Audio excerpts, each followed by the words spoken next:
With Judy's magic cast on, you cast on around 2 needles at the same time, so that half of your stitches are on one needle and half of your stitches are on the other. You will be casting on half of the stitches with the working yarn and half of the stitches with the tail of the yarn. This means that the first thing that you need to do is make sure that the tail is long enough to cast on half of the stitches. To do this, you take the tail of the yarn, starting a few inches from the end, and wrap it around one of the needles as many times as you have stitches to cast on that needle.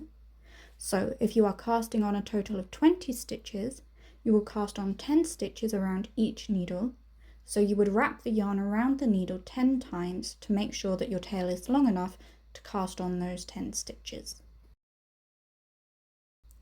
Once you have made sure that your tail is long enough, you can begin to cast on. So to start with, I have my working yarn at the back and my tail coming towards me. Now I'm going to insert my back needle underneath the strand of yarn, and then I'm going to move my tail to the back and bring my working yarn to the front. This creates a twist underneath that back needle, which secures the first stitch in place without the need for any knots. Now I am going to position my left hand as I would if I were doing the long tail cast on or the German twisted cast on. However, like I said, unlike those two cast on methods, my tail is going over my index finger towards the back and my working yarn is draped over my thumb at the front. Now, this first stitch is on the upper needle. This means that I'm going to begin my Judy's magic cast on by adding a stitch to my lower needle. To do that, I'm going to point my 2 needles up towards the tip of my index finger, then I'm going to bring them behind that strand of yarn and pull them towards me so that the strand of yarn slides between the 2 needles. That's how I cast on a stitch around my lower needle.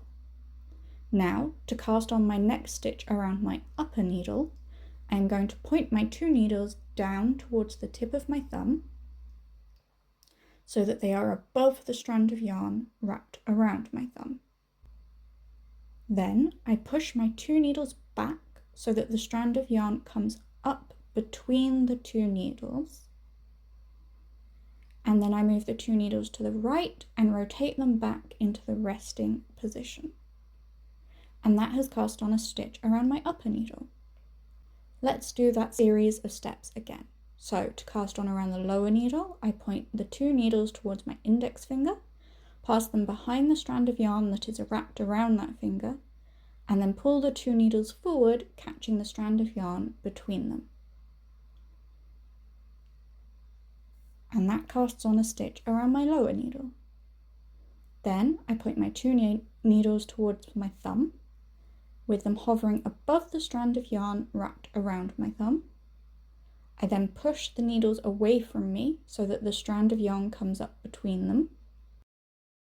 Finally, I bring the needles to the right and rotate them back up into the resting position.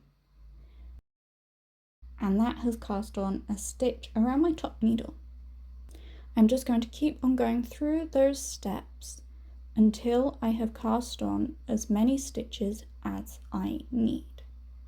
And when I have finished casting on, I will double check that I have the same number of stitches on each needle.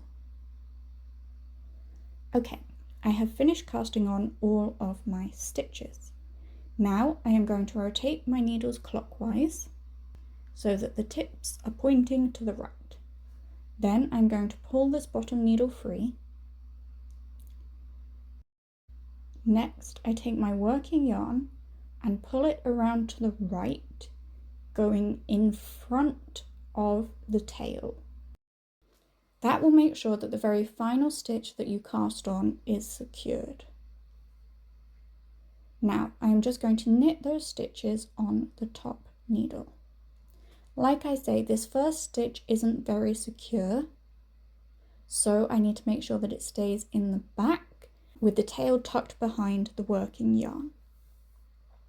And then this first stitch that you knit will secure it. Just make sure that you pull both the tail and the working yarn quite tight when you work this first stitch.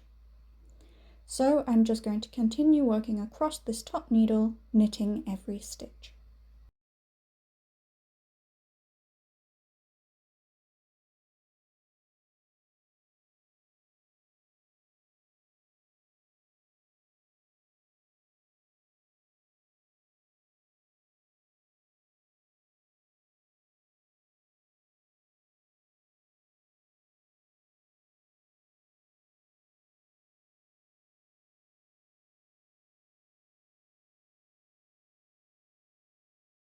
Now that I have knit all of the stitches on the top needle, I'm going to take a marker and place it on the needles to mark my halfway point.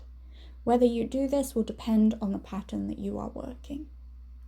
Then I'm going to again rotate my needles clockwise, and this time I am going to take the cable attached to the top needle and pull it through to the left until the stitches at the top are on the needle again.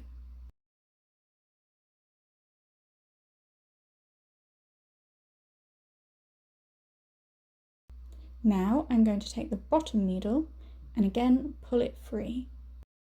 Then I will use it to continue knitting across the stitches that are now on the top needle.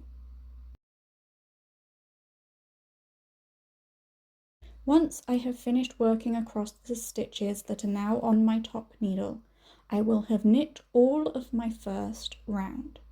I will be able to place my beginning of round marker and continue working the rest of the pattern in the round. For the first few inches of my knitting, I will need to continue using the magic loop method. That is what I am doing here, where I have these two loops either side of my work, and every time I finish working half of the round, I rotate my needles clockwise, pull my upper needle through to the left so that the stitches are mounted upon it, and pull my lower needle to the right so that it is free to knit with. Once you have knit a few inches of your work, you will be able to switch to a smaller cable and stop using the magic loop method.